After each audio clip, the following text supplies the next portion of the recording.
what a nightmare Nigerians are forced to contend with on a daily basis. And my heart really, goes out to the family. So, I mean, I couldn't even bring myself to write rest in peace yesterday. I thought, well, so I shouldn't be speaking about peace if they don't get justice. You know, it's like, what do I mean if I said, well, rest in peace? It's like, do they not deserve justice? And should justice not come before peace? And it is on the backdrop of what happened yesterday, which we're insisting must come forward again. And a warm reference, really, to, and thank God he is safe, the prelate who was kidnapped and eventually released after it was said that he paid 100 million naira ransom. And I wondered, what about the Nigerian who doesn't have money to rescue him or herself from the jaws of death?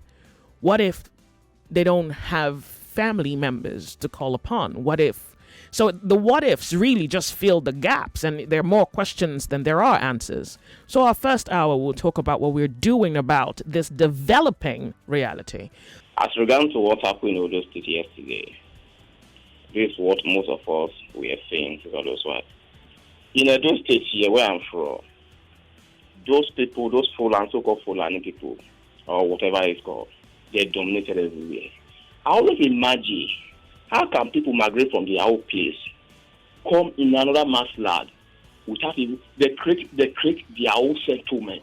And once they created those settlements, no one, no any indigenous citizen were able to go into that land.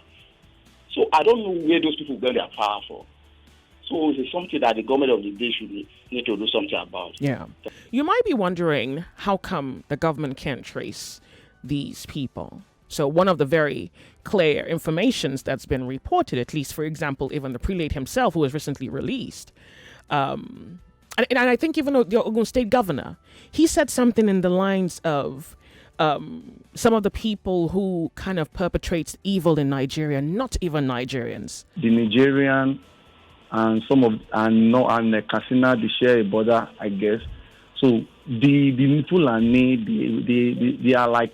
They're like brothers. The Nigerian, the Fulani, they are like brothers, like the last scholar said. The last thing I think, right, he had a family in Nigeria. But hold on a second. Why are you talking about them being brothers? Aren't they supposed to be brothers? Like, why is this even a conversation? Of course they're supposed to be brothers. That is why, and look at our security apparatus. All our security apparatus, they are all dominated by the Fulani.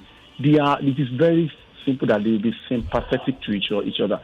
They will not want to harm them. Even look at Nigeria now. If you catch any Okada man, if you arrest them, you say you are just bothering yourself. Within minutes, you'll be released. They are very sure of that. It's just a phone call away. Okay. Phone call let me see if I understand you. Are you saying that given the disposition, you know, of what we can assume to be what you think is the setup of the military, that we cannot have the government come down heavy-handedly on terrorists? Is that what you're trying to imply? If you really want to clamp down on them, we'll have done that since. It is very obvious that the current government is sympathetic towards them, so they are not really willing to clamp down on them. And let me give you this very vital point. They are using religious undertone to back it up. The solution, arresting them or not arresting them, the solution to Nigeria problem is restructuring. Okay. We have to restructure this country.